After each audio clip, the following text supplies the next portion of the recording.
is Nitha Ramachandra from the NR Media Sports Show, back with another episode. Happy Friday. I hope everyone is having a great day today, starting off the weekend right. We are back with a special episode, and fans, all the fans, please tune in on our iHeartRadio, Spreaker, Spotify app, and everybody knows about the Spreaker app. You can ask questions on the app on my phone today too. Today we are joined by Doug Mientkiewicz.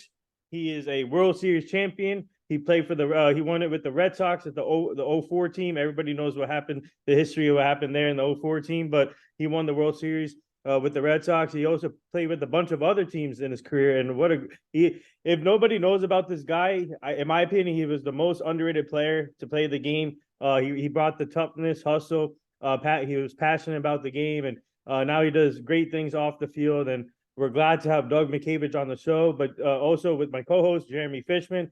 Go check him out. He does a great things for us. And like I said, fans, please tune in the Spreaker app. You can ask questions. But Doug, thank you again. Happy Friday, and it's good to call you World Series champion. How are you and your family doing today? Doing great. Happy Friday to you guys too. And just what an intro. That was how much did I pay you for that? That was pretty good. Thank you. Yeah. So Jeremy, you want to start off? Yeah, Doug, thank you for coming on. We appreciate it a ton. I want you to talk about managing your schoolwork while you were in high school and college. Like you see here, I'm currently a high school student, and I don't think I've ever had a problem with it. But tell everybody how you were able to manage the work and playing as well. Well, I played 3 sports in high school, and it was tough. I mean, it's like you have to. One thing about sports that teaches you time management. I know I spent the last 3 years coaching my son's high school baseball team. So being able to balance, you still got to have a fun, like away from the field life too. So you have to balance the sports, the schoolwork, and, still be a teenager and still go out and have fun. So, it's just a matter of time management and being disciplined. And that's pretty much what separates good people or, people that succeed in things is being able to discipline yourself to be like, okay, if I want to do this, I have to do this first. And that's kind of how my parents brought me up. And that's kind of what I've tried to pass along to my own son. Yeah. So Doug, tell our fans, and obviously you played the Red Sox and the Yankees, and talk about being part of both sides of the rivalry. And the Yankees Red Sox is so big rivalry between them now, but talk about that you got to play with both sides, obviously with Damon also on the team, so both teams. Yeah, I mean, there's a lot of rivalries in baseball. There's I know Boston, New York gets probably the most, lack of a better term, hype because it's real. But I was fortunate to be a White Sox Twins was a good one when I first got called up to the big leagues. Dodgers, Giants, I was on that one. So you kind of, but nothing compares to Boston and the Yankees, because it's the fan bases are so passionate. I always say this: I've never heard someone. I'm waiting for the day that someone comes up to me and they ask me like, "Well, I always say the same thing. I'm a diehard blank. Like I'm a diehard Red Sox fan. I'm a diehard Yankee fan. I'm like, I'm waiting for someone to come up to me and say one day, just go like, I'm a casual Red Sox fan, and be like, you're different, because I've never heard it. So, the fan bases are passionate. The teams were always good. It was always battling for something. And it just made it gives you a little extra juice during a long, grueling 6.5, 7 month season, knowing that you're going to have to, you have, back before they had the unbalanced schedule, you had 19 chances to do something that one side or the other will remember, or if not both. If you do something magical in May, it doesn't matter to them. It's still memorable. So it makes the games a lot more fun, a lot more entertaining. Huh. Yeah, so did you always know that you wanted to get into coaching when you were done playing? Not really. I'll never forget this. So I dislocated my shoulder my last year in 2009 in April, and I was with the Dodgers at the time. And basically from the 2007 Yankee team, Joe Torre, and they went from Joe Torre to Joe Girardi, and basically both coaching staffs got split down the middle. Half went with Joe Torre to LA, and half stayed in New York with Joe Girardi. I was looking for a job, and Joe called me out of the blue and then right before spring training started, he was like, "I'd love to have you in LA." And I was on a plane the next day. Donnie Mattingly was our hitting coach that year in LA, and I dislocated my shoulder early in the season. So I got time to spend with Donnie. They wanted me to travel with the team because we had Andre Ethier, Matt Kemp, James Loney. They were all young guys. And Manny was on that team. So he wanted me to kind of come along and just be like a veteran voice for those guys. And I learned so much from Don Mattingly about hitting and how to teach it and how to coach it and how to, trust your philosophy and trust your personality. And so 2010 rolls around. I end up getting released, and then I end up playing for the Marlins for a couple weeks. And I'm at home, and I went to a game. The Dodgers were in town playing the Marlins. I took my son, and Donnie kind of called me on the field, and he goes, "I've asked you twice to coach. I'm not going to ask you again." Wow. And his big thing was always like, if you get out of the game and wait too long, the game forgets you. And so I took that to heart, and I was like, you know what the heck, I'll give it a shot. And, luckily the Dodgers gave me my chance to start coaching. And I was fortunate enough to have my first year as a hitting coach. I got to have Corey Seager and Jock Peterson and, a couple other guys that Henley Jensen, Danny Baez was a hitter at the time. So I got my feet wet in there, and Donnie always said I'd be good at it, and I really enjoyed it. And then the Twins called and wanted me to manage, and I thought, what the heck? I really wanted to be a manager anyway. So away it went, and I just kind of fell in love with it. I always said that I was lucky and fortunate to play as long as I did, but I was born to do the coaching aspect of it. I love working with my guys. I still to this day get texts from the guys that I've worked with before, whether they're struggling or whether they're out of the game altogether and they need some advice. So I really enjoy the coaching aspect of it. Thank you. Yeah, before we go any further, fans, please tune in on the Speaker app. You can ask questions on the app to Doug Mientkiewicz. Doug, tell our fans, where were you the day when the Twins called you up, when you made your debut for the Twins in September 1998, the year my brother was born, actually, 1998. But talk about that moment when the Twins called you up and finally got major league debut, and then where were you with your family?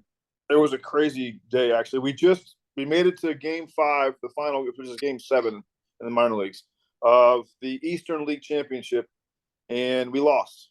And I was like devastated because I really, winning's everything to me. And John Russell was my manager, who, without getting long and involved, I played for him in the minor leagues. I played for him in the big leagues in Pittsburgh.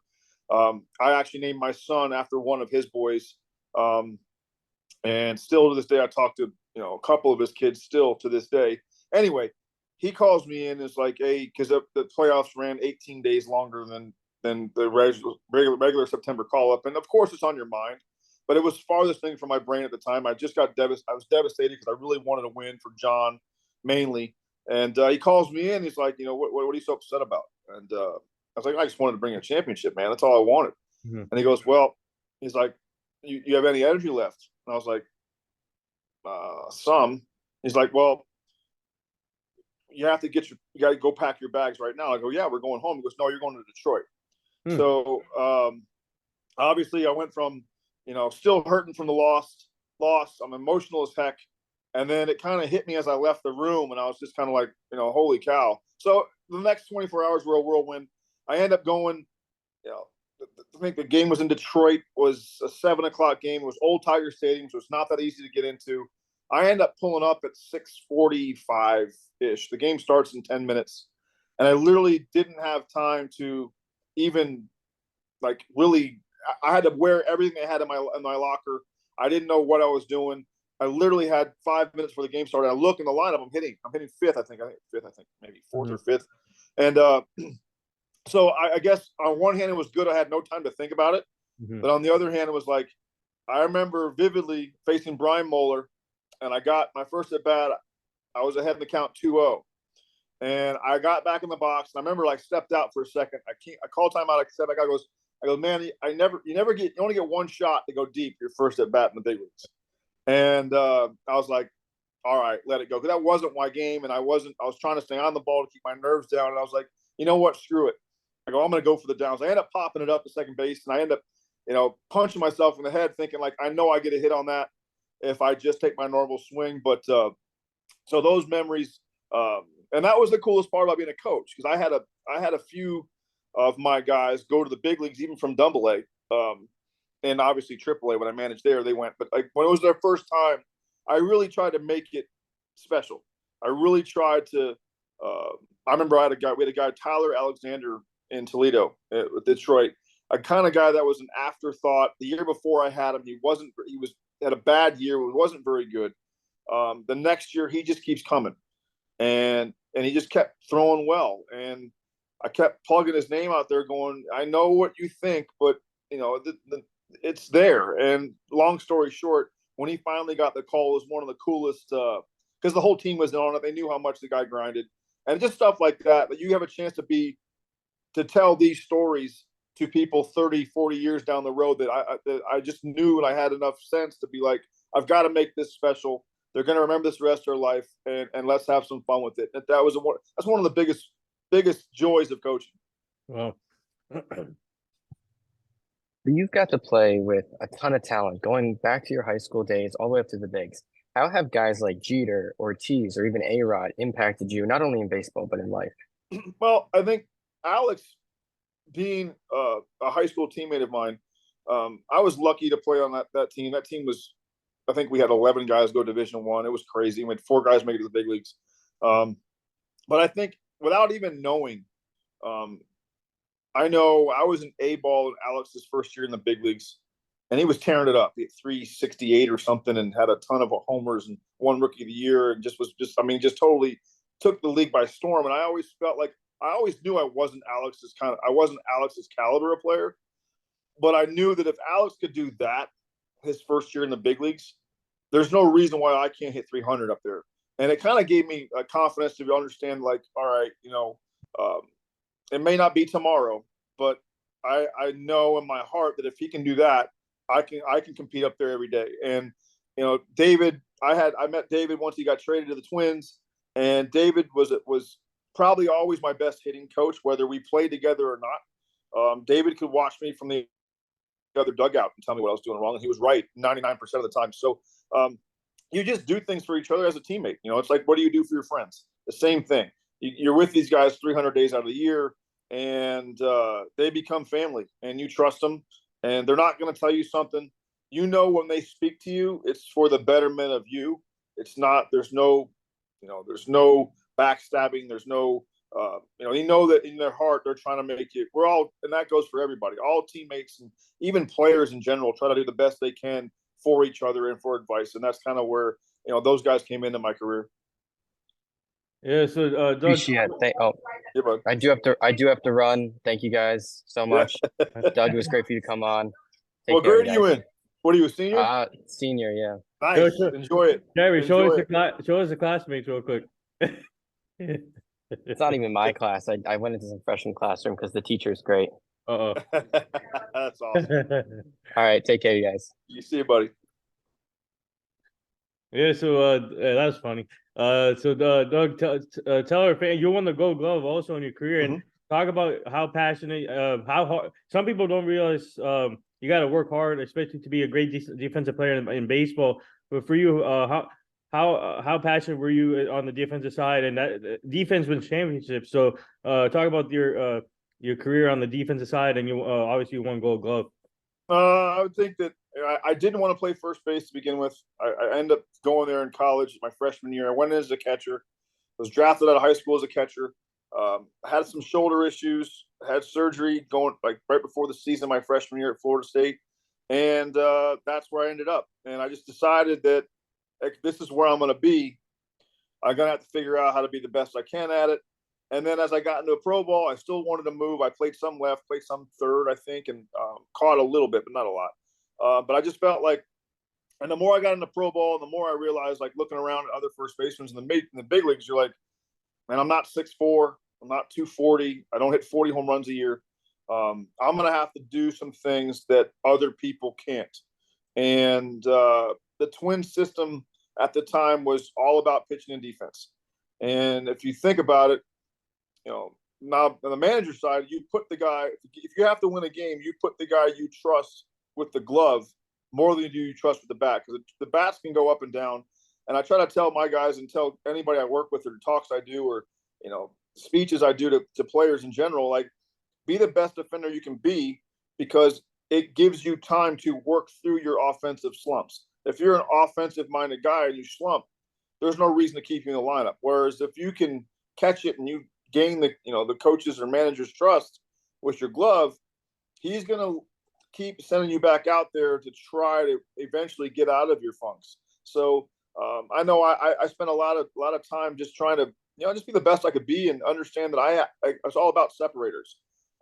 Like I said, I didn't hit a ton of homers, but I thought if I get on base, walk a lot, hit some doubles, and take away runs with my glove, there's room for me at this league, and there's room for me on winning teams. Yeah, that's why I call you underrated, because you do all the other things, and it's not all about the home runs. It's about how the small ball and helping team wins, and then getting all the wins possible as you can. So tell our fans that throughout your career you had like reunions with players like David Ortiz from the Twins to the Red Sox, and obviously Damon, Red Sox to the Yankees, and talk about these reunions, because I feel like some players, when they go to different teams, it takes them a while to adjust. But for you, you got the ability to go to teams where players already. So how did that make you feel, and how did the adjustment period help you go to different teams like that? Well, I think when I went, obviously leaving the Twins was painful. Yeah, we're like family. I mean, almost the list goes on. The Torrey Hunters, Jock Jones, Troy Hawkins, Eddie Gordados, AJ Przinsky's, like, those guys are family. Yeah. And wives were girlfriends at the time. We knew them before they had kids, so we know their kids, and you just grow up together in that influential time. So leaving the Twins was heartbreaking. But I went to the Red Sox, and I actually knew a lot of those guys already, between having the same city in Fort Myers is for spring training. Playing in the state of Florida, I played with Johnny, a couple all-star teams. I played against Veritek in high school. I played against him in college. So you kind of know a lot of these guys already before you go in there. And you know what? Baseball is kind of we're all pretty much built the same way. We kind of have the same, things that make us tick for the most part. So, guys are pretty easy to get along with. And walking into that Red Sox clubhouse made me feel really at home. And it helped us a ton, because I even said this, I think, when I got there, was by game 3, I felt like I've been there almost the whole year. And that's a credit to the team, the team that was already there. They welcomed me. They welcomed Dave Roberts, Orlando Cabrera. The list goes on and on. Like, they welcomed us with open arms, and they made us feel like part of them right away. And it helps. I mean, if you go into a clubhouse that you just don't feel that. I've played on some teams where you don't have that. You don't have that bond. And it's funny that a lot of those places, the bond isn't, when the bond's not there, the wins aren't there either. So, there's some play, but then again, I walk into, I say, the Mets clubhouse for the first time, and it's, the names. I know who Piazza is. I know Tom Glavine. Yeah. Obviously, I knew Pedro from Boston, but like Cliff Floyd, Mike Cameron, Carlos Beltran, Chris Woodward. The list goes on and on of guys that of, but the transition is pretty seamless. And David Wright and Jose Reyes, they were young guys, so it was you kind of. You spend so much time with them that you really get to learn about, your plane rides, bus rides, downtime, rain delays. You find out a lot about each other pretty quick. Yeah, speaking of players, Cliff Floyd, AJ Przinsky, and Jock Jones were all on the show also, by the way. They're good people. Yeah, they're awesome. Great personalities, great stories. And the biggest question is, have you been on the Foul Territory show yet? Yes. Oh, yeah? Yes, I was early. Like one of the first few episodes. And yeah, I mean, I've wanted to do a show with AJ for 15, 20 years. Wow. And we just figured, like, if there's two guys that can get away, I can tell you like what actually is happening and what's real, it's the two of us. And like I said, we kind of shared the same brain with some stuff, as far as, the one thing I've always said about AJ, I've always defended him whenever, other players around the league didn't like him, and I get it. I understand it. I get it. But when you play with him, like, you love him, because he'll do anything to win a game. I've been fortunate enough to play with Mike Piazza Jorge Posada, Jason Varitek, some really Hall of Fame catchers.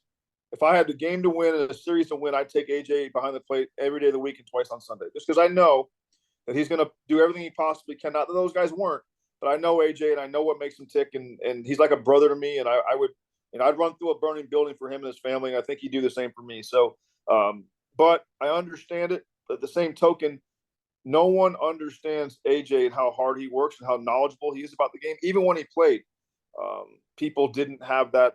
They don't. I remember. Let's put it this way: if I called him right now and I said, 1999, we're in Oakland, Radke's facing John Jaha. Give me the sequence. He could spit it out like that in a second, and he knew it, and he didn't have to read a ton of scouting reports. It was all in his head because he's that smart. And I think now that he's on Fox and he's doing, the postseason games, and he's he has the Foul Territory show. I think people are really starting to understand really how. I know when I interviewed for the big league job with the Twins as a manager, they asked me who my staff would be. And I know I threw out AJ's name as my bench coach. I threw out LaTroy Hawkins as my pitching coach. And the question was why? And I said, well, because they're not afraid to tell me no. They're not afraid to stand up. They're not afraid to tell me, hey, Doug, it's a really bad idea. But they give me why. And the trust factor. And that's what that Twins team did. It built trust with us, and we're still tight to this day, a lot of us. Yeah, so speaking of catchers, we have a fan question for you. One of our fans wants to know, what was it like playing with Joe Mauer, a Hall of Fame type catcher also? I remember his first year was, I'm trying to remember, correct me if I'm wrong, I think it was 02. I think he got drafted in 02, whatever it was. He was 18 years old in big league camp. And we were facing Roy Halladay. And obviously at spring training, it's not the same stuff, right? They don't, Roy's an established big leaguer, borderline Cy Young candidate every year. He's working on stuff, but still his stuff is still nasty. And Gardy gave him first start in big league camp. And he gets up there his first two at-bats, and he hits two rockets, between the shortstop and the third baseman. Most young guys try to go deep, right? They want to make an impression. Joe just gets up there and calmly, hits two line drives in the 5-6 hole, like he's been doing it his whole life, which he has. And I'll never forget, a lot of us veterans, because we were struggling, but it's spring training for us. I remember went into Gardy's office, you got to send Joe down. And he's like, why? And I'm like, he's making us all look bad. He's killing us. That's how good Joe was from the start. And as far as hitting wise, he was, the things he could do, you could tell were exceptional. Hand-eye coordination, good guy through the roof, almost too nice for our group. Our group had a snarl to us that we're kind of edgy. That wasn't Joe. Joe was the super nice guy, kill you with kindness, get 4 hits, and aw shucks. And that's kind of how we weren't quite like that. But to watch Joe work and to watch Joe grow, I know I was there when they positioned him. They changed his position to first. Tried to help him over there as much as I could because I was still working for the Twins at the time. But just a all around. His brother Jake's a really good, was a great manager. I don't think he's doing it anymore. But the whole family, the whole Mauer family they're fantastic people. Yeah, so tell our fans about the 04 team with the Red Sox, and everybody knows about that, the history of it too, and talk about how did you guys? It's a long season, 162 games, but how did you guys come together and then going through the ups and downs through the season and even in the playoffs? And how did you guys do that, overcome all that, and then win the World Series that year? I think I was only there for half the year, so I got there at the end of July, and I've always joked around, me and Dave Roberts in Orlando, we kind of joke around. We're we only know Boston is winning, so we don't understand what the other people are talking about. So, but I just felt like we kind of turned the corner from right when we kind of made the moves, and we just kind of took off, and that team was as close could get. I remember we had breakfasts on the road that were at 10 o'clock, and there'd be 13, 14 guys there, which is hard, which is almost unheard of at the big league level. They worked hard. They had fun doing it. We were a reality TV show before they had reality TV. If they would have followed us with cameras, there's not no disrespect to Hard Knocks, no disrespect to the Kardashians, that would have been the most grossing reality show in the history of the world. Even Yankee fans would have tuned in just because of, if you would have saw the things that we saw behind closed doors on a daily basis, like the things that you'd walk in and just be like, and it was so matter of factly. It's just because we had a ton of characters. I think Terry Francona said it best. Like, he's like, we have a lot of characters, but there's a ton of character in that room. We knew when to play around and we knew when to get serious. When the game started, it was all business. And I think that's what made that group so special. And I'm just, grateful that I had a chance to be a part of it. Speaking of, I don't know if you saw the movie Fever Pitch before. Oh, yeah. Johnny Damon with the long hair, and what is it? What is it like? The difference? Obviously, Yankees have a hair policy rule, but what was it? What was Johnny like back in 04 with the long hair and everything? Johnny was always a little. You could tell, Johnny was always joking and always just kind of like really relaxed and having fun. But you could see like the ALCS that year in 04, Johnny was struggling. And he was still himself, but you could tell, like, Johnny doesn't let anybody know things are bothering him. Mm-hmm. But you could tell in his demeanor that it was concerning him a little bit. But to his credit, he just kept going. And when he turned it around, we realized, like, if Johnny goes, we go. And that's kind of what happened. But like I said, playing with Johnny in New York, it's funny. And playing with Johnny in Boston, it's funny. The hair. The beard, we were the Red Sox wanted us to be the anti-Yankees. They were like, they would get mad at us when we shaved. They wanted us to be, have hair, facial hair, long hair, whatever you want. We had a rule. We tried to do it where position players didn't wear sleeves because it was a sign of weakness. So we'd be playing, it was freezing outside. We'd have no sleeves on. So Trot Nixon was epitomized us. Like, Trot would come out when it's freezing, and he'd have like a tiny little undershirt on, and he would look at you right in the face and go, I hope it snows tonight. And he was serious. And that's how Trot was like our football player. Trot was like that running back that just wants to run people over. That was Trot. And, he gave every guy had a different kind of role and how it fit in. But, we had all kinds of stuff on that team. But at the end of the day, that team had a ton of heart. And to fall behind 3-0, I don't think another group could do it, and that's why we were kind of put there. Yeah. I don't think another manager could have pulled it off besides Terry Francona either. Yeah, so we have another fan question for you. This came in from my app. Someone wants to know, what was it like playing with the late Tim Wakefield, who passed away recently, and prayers to his family, and just devastating, and cancer, and only 57 years old. But talk about being his teammate, and what a true gentleman. I'll go before being a teammate of him. I said the Twins and the Red Sox share the same city in spring training. Obviously, if we go to dinner, there's only so many places to go, and always run into him. Glass of wine, just super nice guy. We had the same passion of fishing and the Florida Keys, so it was a pretty easy conversation. And then getting a chance to play with him in Boston. Learned a ton from him without him even really knowing it. Just what a true professional.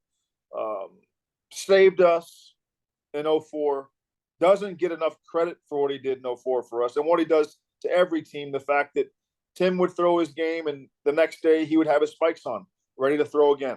And, always had his spikes on in the dugout, always engaged, always, I never really saw him go to the clubhouse when the game was going on, maybe in between innings, but he was always on the bench. Just a super supportive teammate. Genuinely that's the beauty of the game, is when you get to meet people like him, and your life gets to be affected by guys like him. I know it crushed a lot of us. To think that, you start to realize you're starting to get up there in age a little bit when you start losing dear friends and close teammates. And, it's just it was a rough couple of weeks. It still is. I know when we have our reunion, it's going to be really emotional for us, but, I'm just, like I said, I'm grateful that we intercepted in our lives, and I got a chance to know him and be around him as much as I was. Yeah. And obviously, everybody knows about the run, but talk about winning the World Series against the St. Louis Cardinals. And there's a picture of you coming off of first base, celebrating like this. And talk about that, the memories there, and after you guys made the final out against St. Louis, and you guys were celebrating, and talk about that moment when you won the World Series. I think for the first time out of the whole playoffs, like with one out in the ninth, I started thinking, I just started like drifting a little bit. And I honestly, and this is the honest to God truth on my son's life, I never thought about catching the last out. I never ever stopped and thought about it.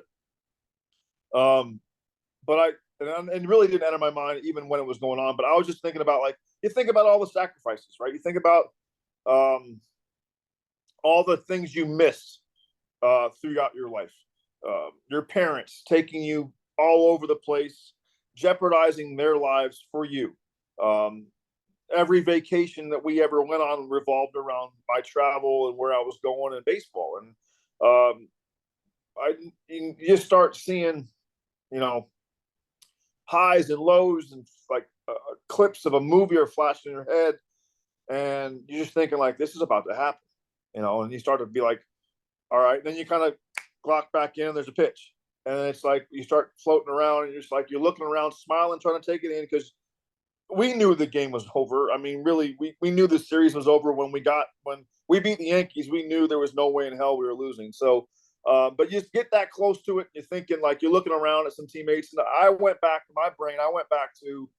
to 2003, the year before. I was with the Twins. We got eliminated by the Yankees in the first round. And then a lot of what my dearest friends, Todd Walker was on the 03 Red Sox. David was obviously on that one. And I never wanted to go to a World Series game if I wasn't in it. But as I'm watching them have the lead in Game 7, and I'm thinking, like, well, we're going. If they're playing the Marlins, we're going. I want to support my boys. I want to support David. I want to support Todd. And to see how it went down. And to know and look around, and you see the guys that were there last year. And you look around, they had their heart ripped out. I mean, just ripped out and stepped on. And for as happy as I was for me and us, I was so happy for the guys that had to go through what they went through last year. And it was like poetic justice, right? You get a chance to come back. And what's cool about the whole thing is there's a World Series winner every year. But there's only one team that's ever done it the way we did it. And that was kind of our joke around town was, because they called us all kinds of names being down 3-0. And we're always like, I always thought back then was like, if we waited 86 years to win a World Series, you think we're going to do it the normal way? We're not going to do it the normal way. We're going to do it in some crazy fashion. And I don't think people would ever agree with this. They didn't want to wait 86 years for a championship, but the way it went down, you can say it's the biggest collapse in Yankee history. I tend to look at it as it's the greatest feat in Red Sox history, and there's been a ton of it there. It's the greatest feat in Major League Baseball. To pull that off and win not only 4 in a row, but 8 in a row, to finish it off, just shows you why baseball is different than other sports. Yeah. We have another fan question for you. They want to know, what was the first thing you guys did after you won the World Series and went back to the locker room and obviously popped the champagne and all, but what was the first thing you guys did afterwards when you guys left the stadium? Oh, we had to go back to the hotel. Oh. We had to go back to the hotel and get our stuff. And what's crazy about it was, I think there was some national convention going on in Boston at the time.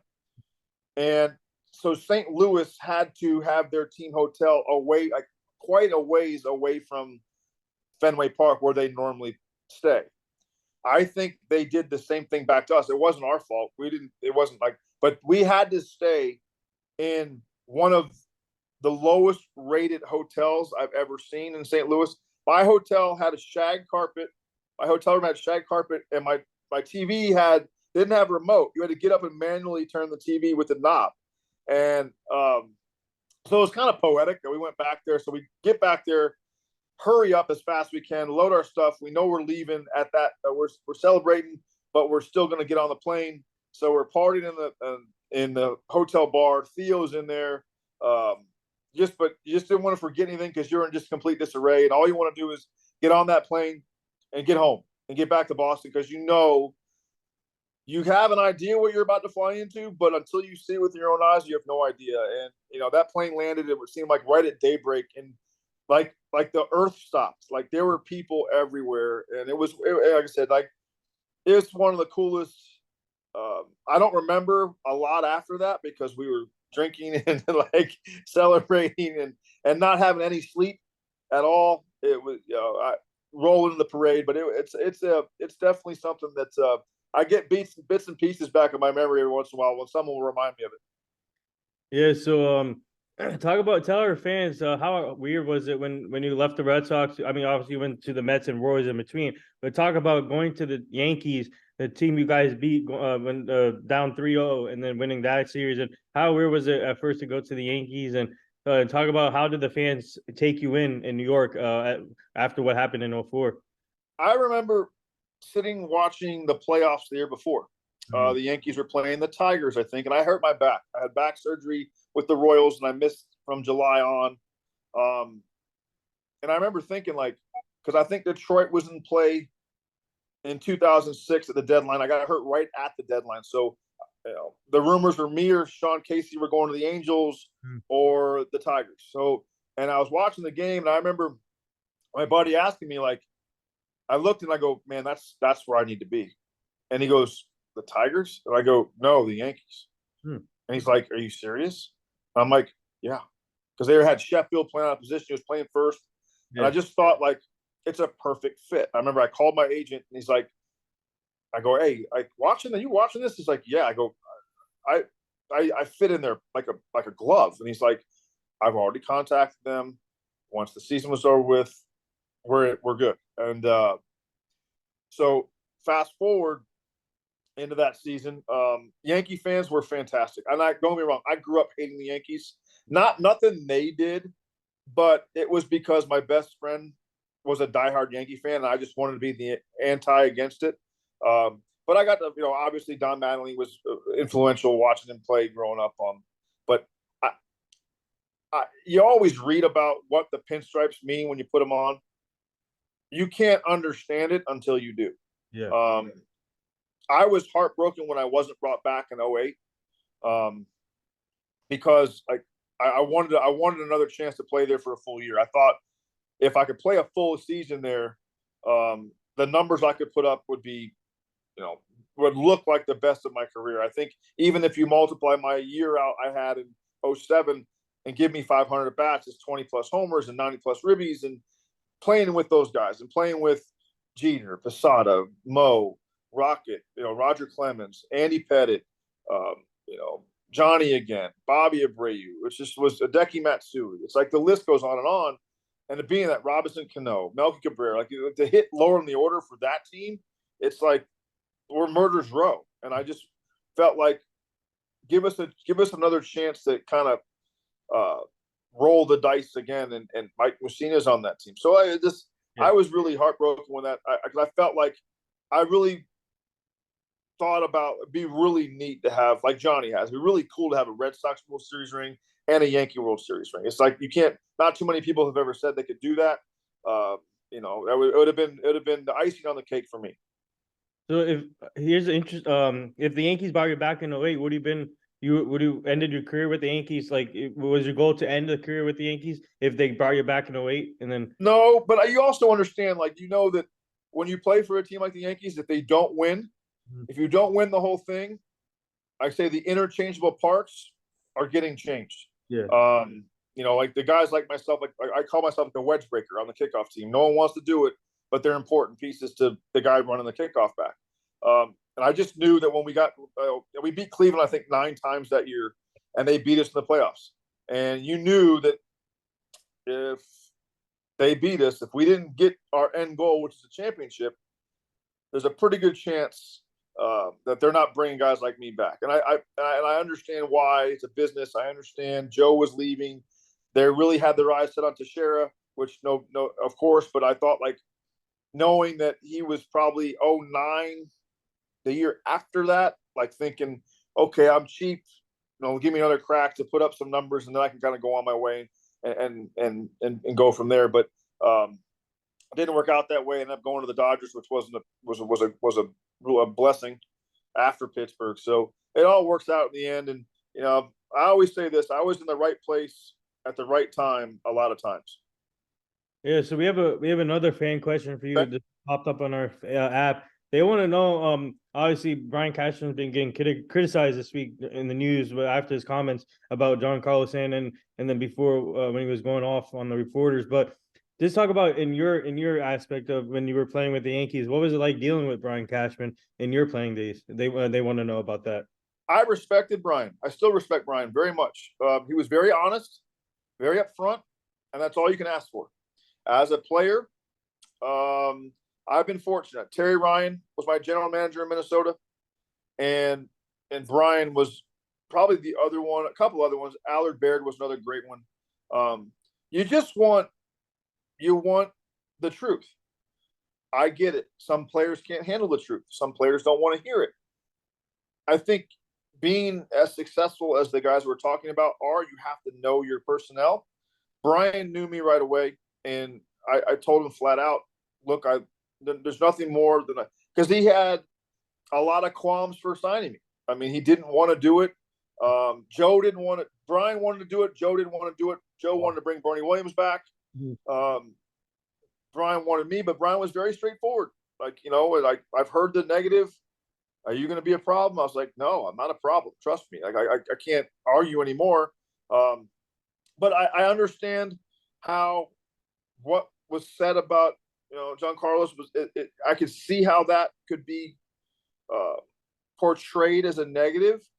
I looked at it as, yeah, it's not something I really want to hear if I'm him, but I'm also like, it's honest. It's, what else can he go by? The agent can get mad all they want, and then, you have to also understand how the media is going to portray it. They're trying to create buzz when there's nothing really going on yet. So you always say, the kind of men that play professional baseball or professional sports, grown men, because you have to have thick skin. You have to be able to, now today more than ever, with podcasts and social media, and any excerpt gets turned around on you, and it's been that way for hundreds of years. So but no, as far as Brian Cashman goes, he was fantastic, and I really, even after I didn't come back, he still sent me a text back and was really, thank you. And even Terry Ryan to this day, and Terry Ryan still texts me on my birthday. Oh, wow. And that's just insane. I mean, he had thousands upon 10,000s of players, and he remembers to this day that it's when my birthday, and he sends me a text. So it's not an easy job. I get it. It's not an easy job. It's not. But the same token, his job is to win, and he knows that, and he's going to try to do whatever he has to do to try to pull that off.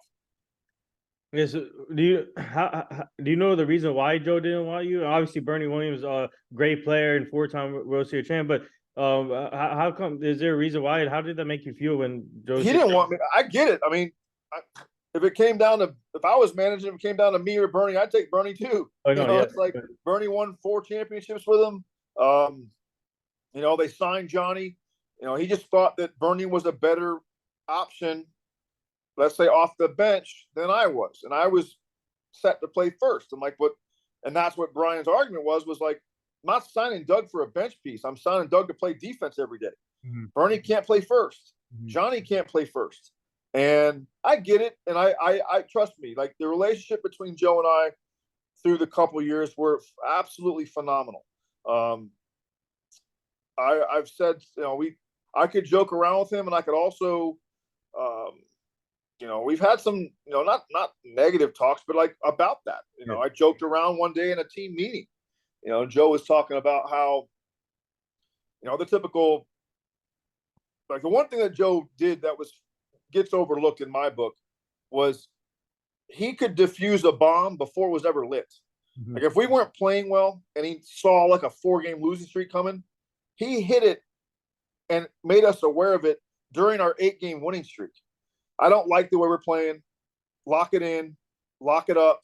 So Joe was really good at that stuff. And I remember Joe's talk to us one game after a game, or one of his normal talks was just about I remember he was in LA about, we keep everything in house. We don't let the media know anything. And I raise my hand. I go, except when the manager writes a book.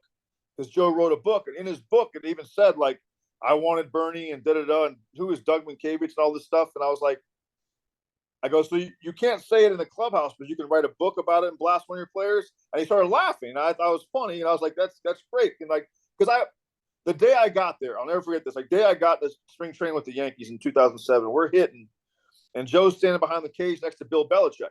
Him and Bill are pretty close friends. And I walked up to him. I introduced myself to him. I said, Joe, I know you're not used to having the below average player, but I'd run through a brick wall for you. I'm gonna do the best I can to be the best I can for you. And I turned around and I started hitting, and he kind of nodded his head, and like Belichick kind of pulled me to the side and goes, I've never heard that, but I love that. And I was like, it's not a fake statement. It's just, he's used to having superstars everywhere. I get it, and I'm not that. I said, but when the bell rings, you're going to want me out there. And that fast forwards to, I broke my wrist in June, hurt my neck in June, had to have surgery, came back in September. I'll never forget this. We're playing Boston, Sunday Night Baseball. It's Roger Clemens versus Curt Schilling. And Roger Clemens went into Joe's office and said, I'm not pitching if Doug doesn't play first. Oh, wow. And I never brought God into a game before, not for anything personal, like health, of course, my family. But I've never, I remember running before the game. I have, running, getting stretched out before the game.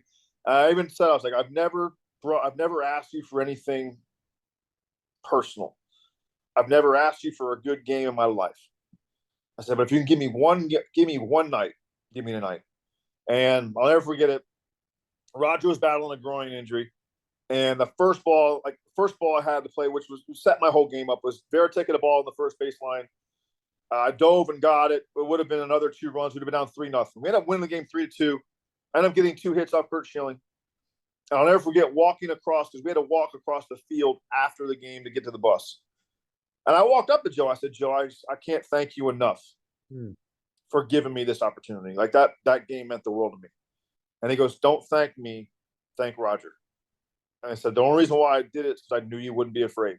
Wow. And I was like, I've never been afraid of anything in my entire life. I've been afraid of failure, but not openly. But as far as the game goes, no, I've never been scared to fail. And I ended up playing a lot that almost every day that September, and ended up starting in game 1 of the postseason. So, I learned a lot from Joe that summer. Oh, thank you for sharing that. Of course, awesome story. And speaking of adversity, man, that's crazy. And to have players have your back, that's really important. And Roger, shout out to the Rocket, man, Roger Clemens, for doing that for you. And obviously one of the best pitchers to play the game. And I love that story. Thank you for sharing that. Of course. Yeah. So talk about, now you're ending your career with the Dodgers, which is another historic team. So what was that like, going to the Dodgers and obviously riding into the sunset, and then before going to coaching and all? I got hurt early. I dove headfirst a second and destroyed my shoulder. Yeah. But I was, I was late to spring training and was going to go to back to Pittsburgh again. And then matter of fact, I was on the boat of all things doing a sunset cruise, and my phone rang and it was Joe.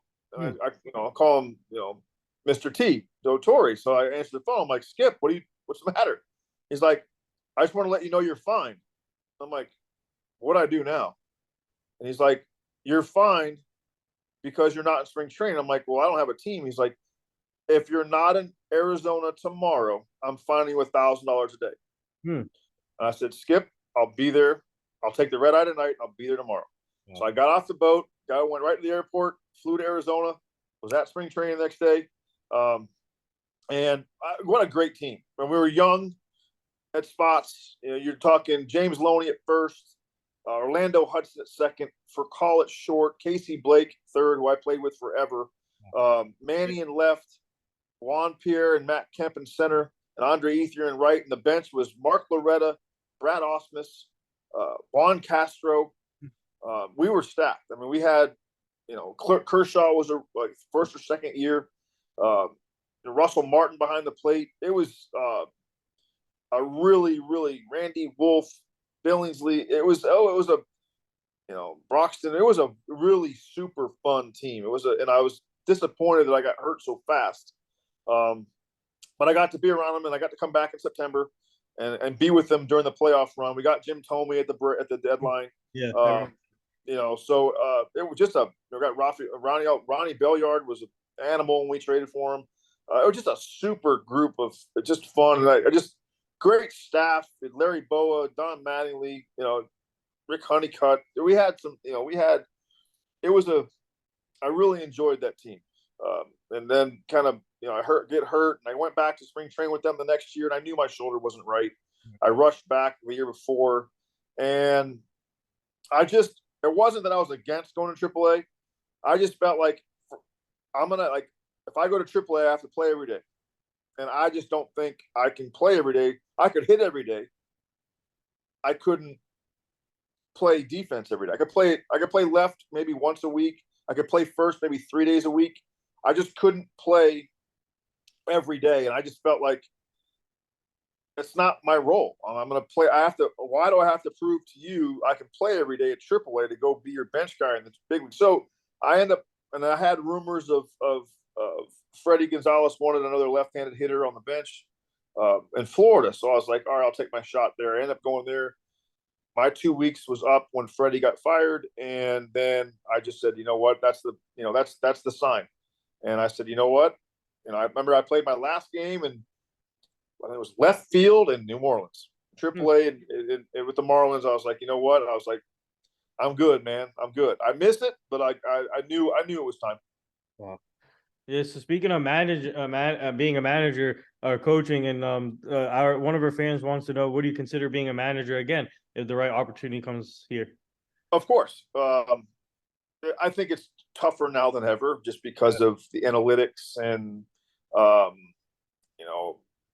not being able to. I think what separates myself from a lot of guys is just having that feel and having that knack of, you might not like the deliverance of how I deliver the information, but the information's still good. I've worked on that to get better at that. I know I'm not easy to work with at times, but it's not. I think a couple places I've been, Detroit especially,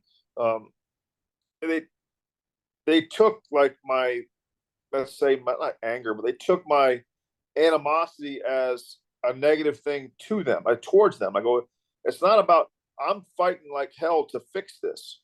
And at the end of the day, my animosity is because our players aren't getting it, and it's frustrating me. Because I want to do a great job, and I want us to have better players.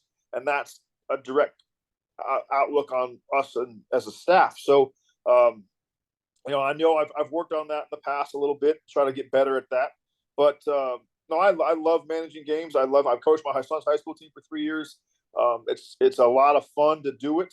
But I'm looking forward to hopefully getting a chance to, at a crack at a college job here once I graduate from college, and looking forward to that too. But I would definitely, if given a shot, I'd get back into it for sure.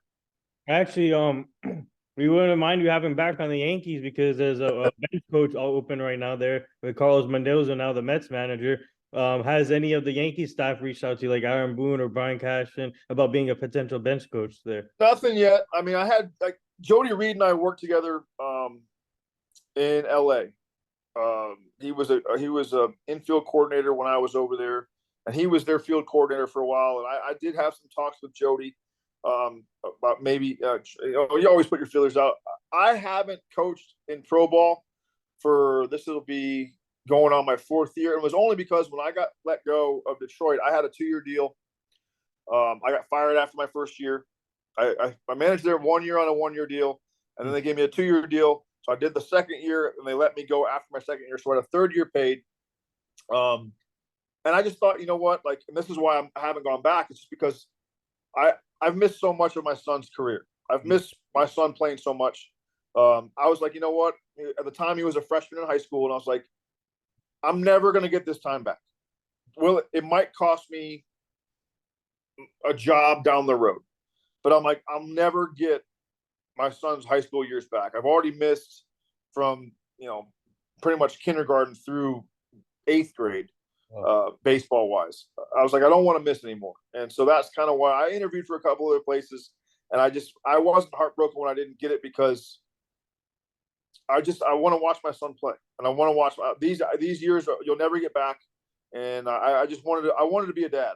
I wanted to be a real, like a full-time, year-long, not just here for 3 months and then disappear. I really wanted to make him the priority that he deserves to be. Well, what's the scouting report on your son as a player? We're just recovering from a torn ACL. He tore his ACL last year as a catcher. We're hitting. He's a right-handed hitter. Decent, quick release, quick transfer. Arm's getting better. Hasn't grown yet. Going to be like me. He's going to be a late bloomer. He's not going to grow probably till his freshman or sophomore year in college. We're working on the swing. He definitely has. He can inside out a fastball in with the best of them. He's got like that Derek Jeter inside out right center. And I keep telling him to don't worry about pulling the ball. Like, pulling the ball comes later. It comes with at bats, and it comes with when I go out. Still, I didn't know how to pull the ball until I was 26. So stop pressing, stop worrying about it so much. But I just enjoy watching it compete. I really do, and I get a kick out of it. And I didn't want to coach his high school team. I kind of got roped into it. I wanted to watch my son play. I didn't want to have to coach him. But at the same token, it's been. I can always say I got to coach him for 3 years and watch him. I think he's made all county 3 years in a row. So he's got a shot. He's going to be okay. He should be able to play college ball somewhere. And it's all about whether he wants to or not. If he wants to, he's got and he knows I have his back. And if he doesn't want to, I'm totally okay with that too.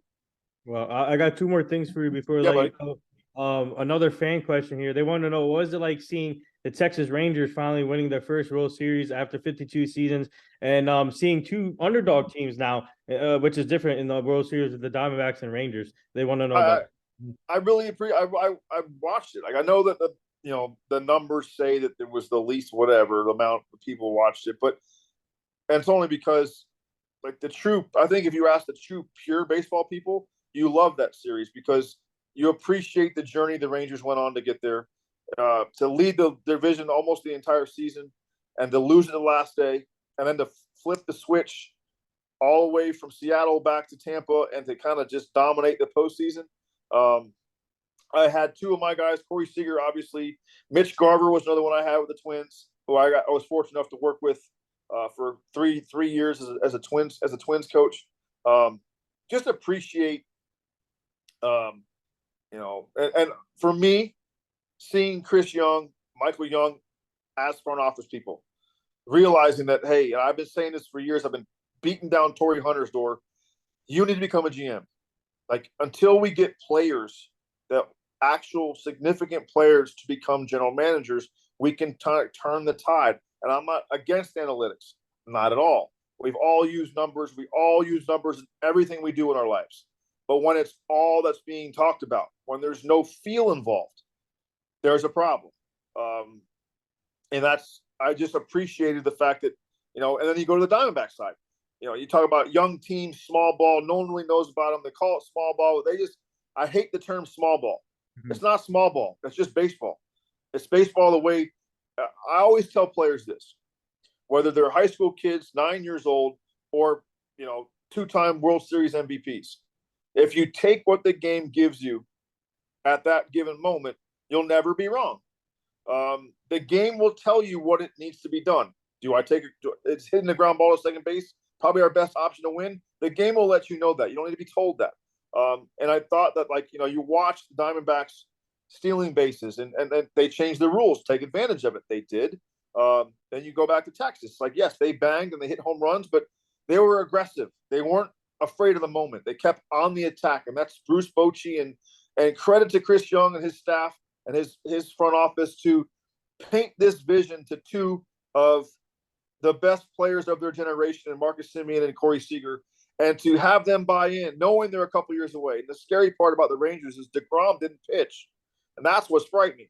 That team is built, and they're not going to stop. And it was just I was in, like, as a baseball fanatic, like I was in, like, there were some really good storylines. Um, even the Phillies team I really fell in love with because of the camaraderie, and they kind of got along, and you could tell by the way they played, they were passionate. Um, Topper is an old Yankee guy. He was on our staff when I was there. So I don't really root for a team. I just kind of root for my guys to do well. And I get a kick out of seeing my guys play in October. Did you reach out to Corey after he won the World Series? Not this time. Okay. No. I did when the Dodgers. And it's funny. He texted me one time and he was in the middle of it. And I was like, I'm not answering that because he was rolling. And I'm like, I don't want to be the guy. If I text you back and you go 0 for 5, like, you're not putting it on me. So, like, you're going to be fine. That's a great. This is how Corey was. So I had him as a 17-year-old, first rounder for the Dodgers. And I'll never forget this. Not Ron, but Johnny Washington was another coach. We had Damon Berryhill, Johnny Washington, and me as a staff in Ogden, Utah. And that's the rookie level for the Dodgers.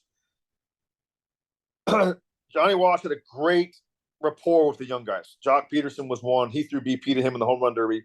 And long story short, we're in Helena, of all places. And it's about 10 minutes before the game. Johnny Washington with me, he's like, hey, Corey wants you to show him what we've been talking about. We've been talking about something mechanically with his swing. And we had strict rules that we weren't supposed to mess with the players when their first full year. I'm like, I can't tell him anything. It's just, we're supposed to not say anything to him. So he's doing fine. Long story short, we go in the cage. I show it to him. He took 3 swings. His exact words to me was, I just said, look, I think you can start your hands a little closer to your body and then walk them back. And then you'll get to where you are with a little momentum through the ball. And he looked at me and he goes, man, you know what? Like, my brother's been telling me to do that for like 3 years. Well, his brother's an all-star too. And I'm like, your brother just signed a $90 million contract with the Mariners. Why would you listen to me instead of your brother? Like, what is wrong with you? And the funny moral of the story is, he's like, after I showed him, he took 2 balls off the tee, hit both of them, and goes, that feels pretty good. His first at bat in that game, he hit a ball over the netting in left center field as a left-handed hitter. And I was like, that doesn't happen for, mere mortals. Like, no kid can do that. And he did it immediately, and away we go. And just a genuine great person, great family guy. Family's phenomenal, and he's a phenomenal player. I couldn't be happier for him. Wow. Yeah, now he's a 2-time World Series champion, and more to come for him. But yes, sir. Yeah, one more thing for you before I let you Yep. go. What did it mean for you to play for Team USA? Because obviously, whenever someone represents their country, either in the World Series or Olympics, it means a lot to them. So, what did it mean to you to be part of that team? Everything. I'd give it all back. I'd give my whole big league career back to be able to do it again. My family was big on the Olympics. We were a big Olympic family growing up. The 1980 hockey team with Mike Erozione. I watched him play minor league hockey. It was in Toledo, Ohio, of all places. He was my favorite player on that team. My family had season tickets. So obviously in the 80s, when we were watching that game and he scored the winning goal against the Russians, which is arguably the #1 upset in the history of sports and will be till the end of time, it was a big deal. And I played for that team in 94 to qualify for 96. My mom was heartbroken that I signed professionally in 95 and didn't go play in 96 in Atlanta. And I tried to explain to her, I was like, well, I'm probably not making that team because they had Travis Lee, and they had probably arguably 1996 had probably the best amateur baseball team you could possibly put. I mean, I'd put them up against any other team you could put together for any year. That team was stacked and loaded, big leaguers everywhere, and guys who could flat out play. But then they changed the rules. And it came back around in 2000, and to get a chance to tell my parents, it's not Atlanta, it's a little bit farther, but we're going to Sydney. And when I got to through all the home runs and the wins and Tommy Lasorda, to be able to put my head down, and have a place to go medal around my neck, and I look up, and the first 2 people I see are my mom and my dad, was like the end all be all. So that's, to look down and see your country's colors. There's not a better feeling in the world. Outside of childbirth and probably I don't know this, but I can imagine the feeling of a Marine or an Army vet coming off of a war and being able to see his family for the first time. That's it. I mean, you represent your country. That never, like, thank you for your service. Every time I see one, I say the same thing. But to wear your colors, that's the only thing I could ever do to represent us. And it was the most encouraging and exciting, and just the feeling of like Tommy will put it best. There'll be a World Series winner every year. If the Giants win the World Series, the Dodger fans are unhappy. You win a medal for your country, the whole country is going to know who you guys are when you get home. And it was, he was right. And rest in peace, Tommy. He was a great man for the job, and I was lucky to be there to play for him. Wow, that's amazing. And so there you have it, World Series champion Doug Mientkiewicz. Everyone go follow him on social media, and thank you to our fans for asking great questions to Doug. Yes, today. Great questions. Yeah. So Doug, where can our fans find you on social media? Instagram, I think it's Doug Mientkiewicz 16. I think, because I had to change it because I got hacked.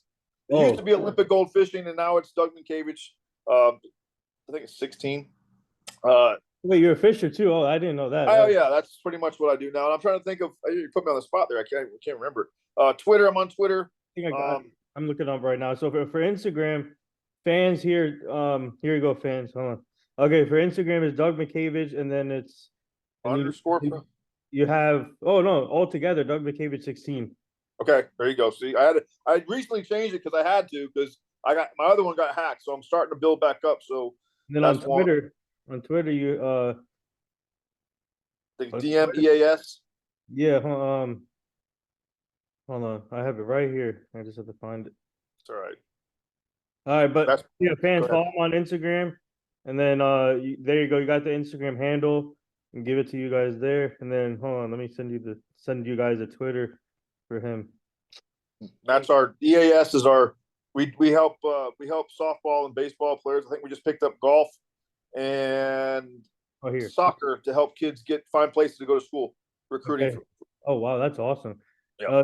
So his Twitter is you can follow him at DMEAS Recruiting. So there you go. That's his Twitter. So do you have anything to say to the fans before we? Great questions. Keep it up. And like I said, if you see me on social media, fire away. I love interacting, good or bad. I'm okay with, understand. I think that today's world is so quick to get into an argument. I don't have to agree with you. You don't have to agree with me. We can have a conversation. I enjoy it. I enjoy bantering. I appreciate it. Like I said, if you have an opinion, we'll rock it out, and we'll help me see another side maybe I shouldn't have seen or I didn't see before. So I'm not one that gets angry on social media. So I enjoy conversations. Hey, thank you, Doug. This was awesome, and you shared some great stories. And man, that Joe Torre story was amazing. Then, like I said, thank you again for sharing that on the show. Well, thanks for having me. No problem.